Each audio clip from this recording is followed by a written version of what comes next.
911 operators, what call scares you till this day? I have one. I worked EMS while my friend was dispatched for this call. I was second, so I never got to interact with the person in question. But I listened to the 911 recording after. Got called to do backup for gunshot wound initially. Farm out about 20-30 minutes outside of town. Turned out to be a father who recently lost both his parents within a month. Didn't want his family to go through with such loss, either decided to kill his family to spare them that same fate. Father killed mom. 2 kids. We get a call from the daughter who's about 13. She's been shot in the head, but is still alive and conscious. The call was about 30 minutes long, but the father was in the same room as her and the rest of the recently murdered family members. She was sitting on her bed with a bullet in her head, just saying in the most monotone voice, "I've been shot. My family is dead. My dad has a gun." Just in so much shock that she couldn't express an emotion. You could hear long pauses of silence as the dispatcher tried to get an idea of the situation and how the daughter and dad were just staring each other down for 5 minutes at a time with nothing but breathing to be heard, and the daughter answering the dispatcher's questions. About 30 minutes go by of dispatcher going, "Are you alright? He's still there. He still have the gun," etc. And just monotone responses. You can hear the sound of sirens in the background and the father leaves the room followed by a gunshot. The dad shot himself and died right as we were pulling up. She ended up living, but had lost every single member of her family that week. I don't know what happened after all that. That call is the reason I never wanted to pursue dispatch ever again. My friend was an absolute champion for how he handled it, but he never wanted to listen to it again. I have 2. One, it was my second week, and I was plugged in with another dispatcher who was handling calls, and I was working the computer and stuff as part of my training. We got a call from a guy in a car who said that he was in a near accident with another driver, and the other driver was following him and being aggressive. The dispatcher told him to turn around and look for a well-lit, busy place, like a gas station, to stop, and we would have someone on the way to meet him there. He was shot 5 times while on the phone with us, waiting for the officer to arrive. I found out the next day on the news that the guy flew in from out of town to walk his daughter down the aisle. A month or so later, at the beginning of my shift, I received a call from a very distraught man whose dad had gone missing from his care facility. He had dementia and his dad thought he might be looking for a bar to get a drink. I took his information and got a description and put out a bar low for him. For these calls, we normally don't find out the outcome. In this case, one of my last calls that same night was a person calling who found a body on some train tracks, and it turned out to be the same guy I had put out the bar low for. I had to call the deputy who went and took the guy's statement and tell him the news, and he then had to go tell the guy's son. That was a shitty end to the night. I shadowed a 911 operator. We got a call from an 8-year-old who said his big brother was in the bathroom and hasn't been out for an hour and there was no sound. He broke the door open somehow while he was on the phone with us, and his brother was dead from suicide hanging. This was small town, and a year prior that same older brother had called in when the mom had committed suicide herself on pills. Hearing that kid cry will always haunt me. I decided not to become a 911 operator.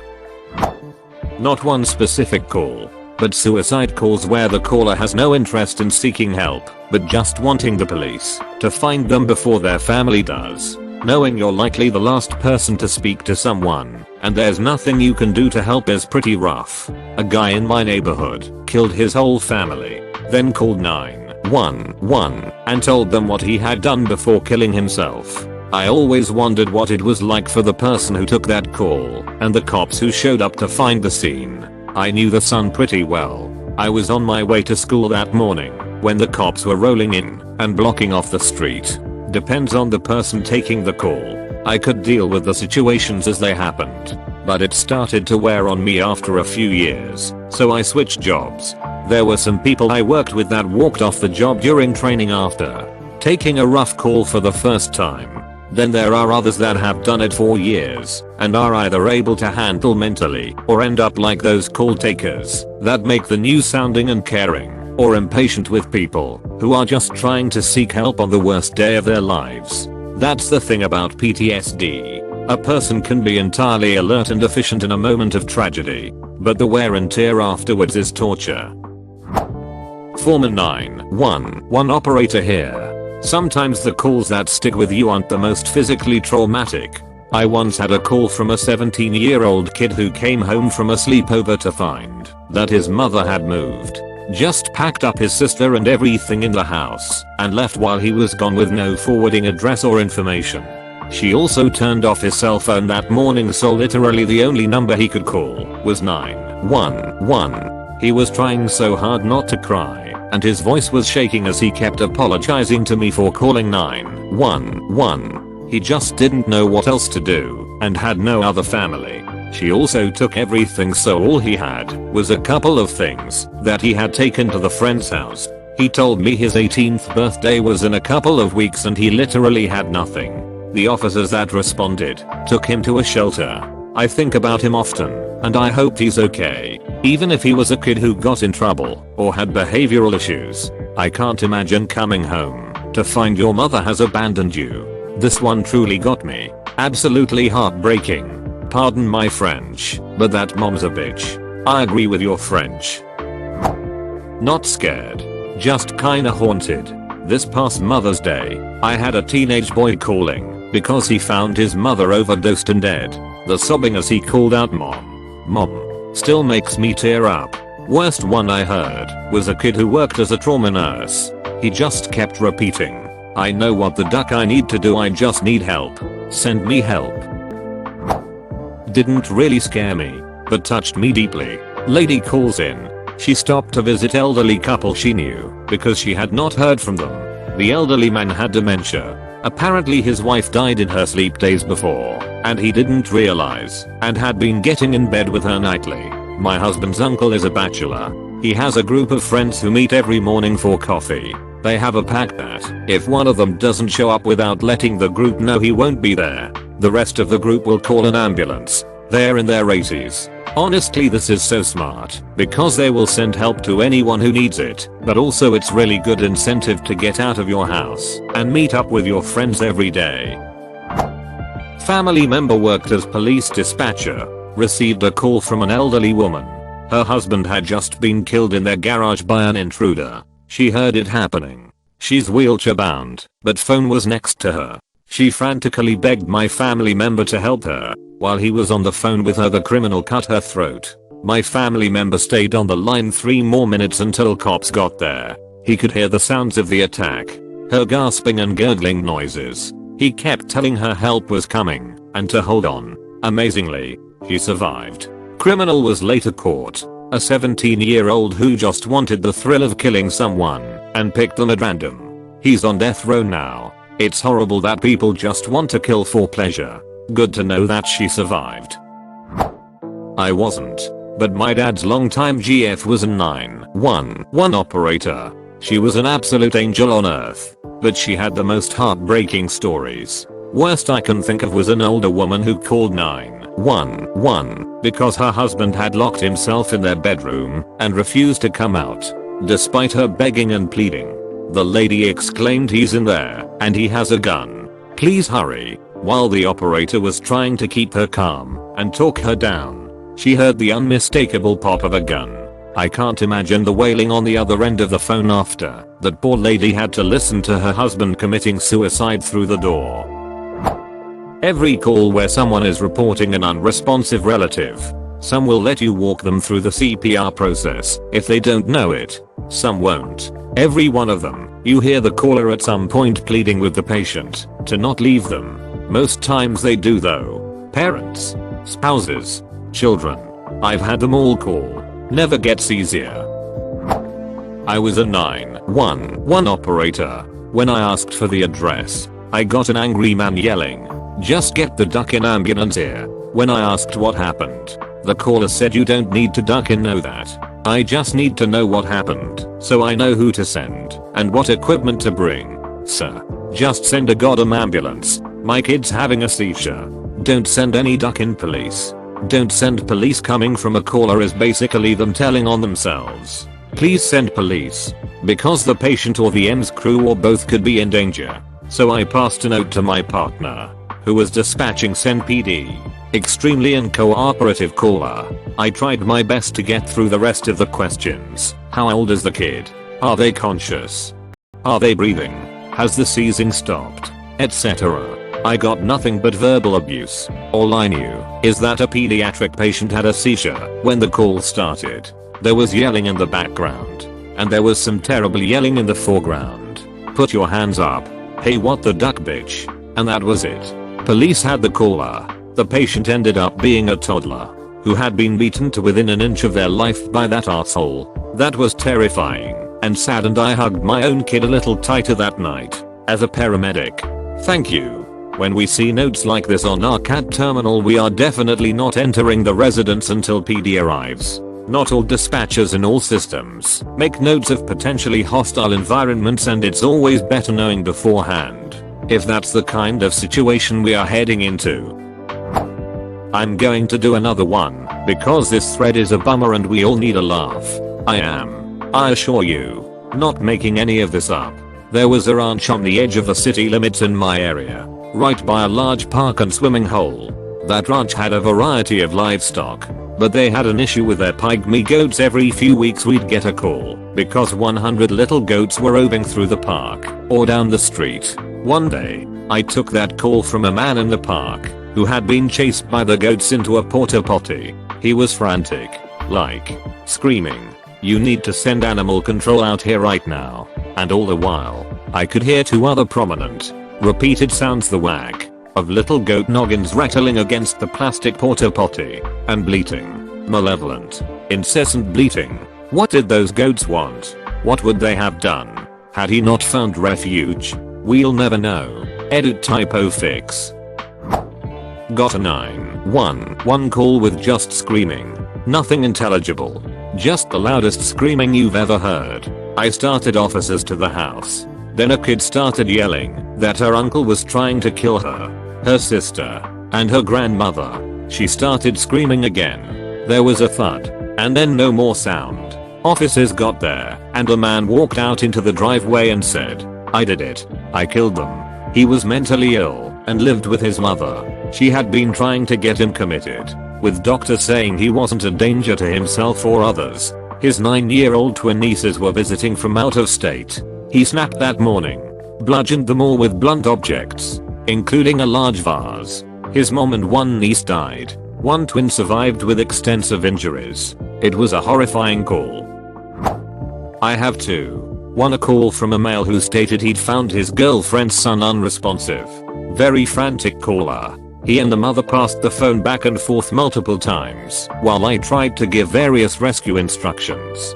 That part wasn't all that abnormal, but they later took the male into custody, and I found out the initial caller had strangled the kid and then freaked out and called. Still makes me mad, and it's been years. Two, not mine, but a call they played for us in state training. An elderly man had a complete psychotic break and killed his wife with a hammer. Afterward he calmly called 911 and confessed. The dispatcher attempted to give rescue instructions up until he realized the damage was extensive enough that her head was mostly gone.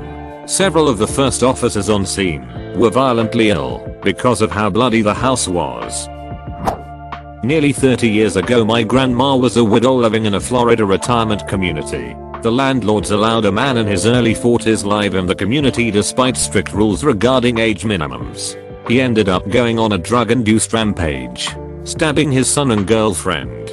My grandma was getting her mail and he chased her all the way back to her doorstep and stabbed her over and over. She managed to crawl back into the house and call 911. We listened to the call during the trial, and it was absolutely one of the hardest things I've ever had to sit through. You could hear the man screaming outside the house. The 911 operator was very calm and trying to keep my grandma alive. Today I learned help arrived. The guy took off in a stolen car and headed towards Georgia, going the wrong way on the highway. My grandma was airlifted to the nearest hospital and barely survived the attack. 370 stitches, including on both sides of her throat and all over her head. I firmly believe the calming, caring urgency from the dispatcher helped keep her going. formerly O, had a dispatcher that needed some therapy after this one. Rural county sheriff's office is where we worked. Dead of winter. Roads were slick with a glaze of ice on top of it driven on hard-packed snow. A rural mail carrier had lost control of her vehicle and rolled her Jeep Grand Cherokee on its top. Due to her delivering mail, her window was open, and during the crash the vehicle had rolled on top of her arm. She was pinned, but managed to call 911. While en route, we could hear the panic in our dispatcher voice when she said the vehicle had caught fire. On a summer day it would have taken us about 15 minutes running lights and sirens. Due to road conditions it took about 30. Every time my dispatcher keyed up on the mic to give us further information, I could hear the screams from the caller. By the time we got there she had expired. Our dispatcher listened and tried to talk to this woman while she was burning alive. She was absent for like a month while she got everything sorted out. I think of both of them often. My mother-in-law was a dispatcher in our small town where everyone knows everyone. She took the call for a fire that burned up a friend and 2 of her grandchildren. She quit after that. Not a 911 operator, but a 000 comms officer for an ambulance service. None scared me, but the man who refused to walk up one flight of stairs to do CPR on his teenage daughter still makes me angry. I was yelling down my headset at him. He was so casual about it, totally oblivious to the severity of the situation. He kept saying that the ambulance would do. She died. She was 17. She was hypoglycemic. She was savable. Apartment fire. Woman burned alive on her balcony because she was too afraid to jump. The screams over the radio of the fire crews trying to rescue her. 20 minutes later we get a call for a young man that walked in front of a dump truck on a highway to take his own life. While crews were responding to that, a 10-year-old girl who hung herself was found by her mother. I was still quite new the day all this happened, but I will never forget what I heard that day. I work for the equivalent here in the UK. Not my call. One from a training session we had going. An elderly gentleman had called 999 as he was feeling faint, tight chest and struggling to breathe. He wasn't in the house on his own. His son was downstairs, but he wanted to call in private due to his son being a warrior. He collapsed mid-call. The operator frantically dispatched somebody to go round and help. However, in the process of this, the sounds that man was making were horrific. Almost like a squeal, then turning into a grunting, high-pitched groan. I genuinely can't explain it. He sadly passed away by the time the crew had arrived down to a massive heart attack. His son didn't even know what was happening until the police and paramedics turned up. Safe to say the son was devastated, and hearing him scream was just as bad. His son sadly killed himself a month later. Not scary, but will definitely stick with me for the rest of my life. Answered a 911 call about an unresponsive male driver passed out at a stop sign. I got the info and dispatched units to the scene. Realized moments later that the vehicle the caller described was my own. It was my 26-year-old son who had overdosed on heroin and Xanax. He was at a road literally 100 feet from dispatch and EMS. We made it there at the same time. Narcan saved his life. He currently in rehab for the next year and is rocking it.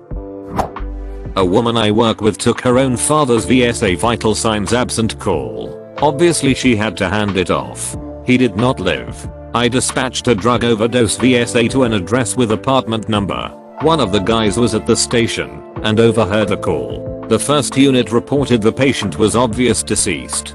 Guy listening to the radio is how he heard about his son's death. Unfortunately there are many stories that people will have like this.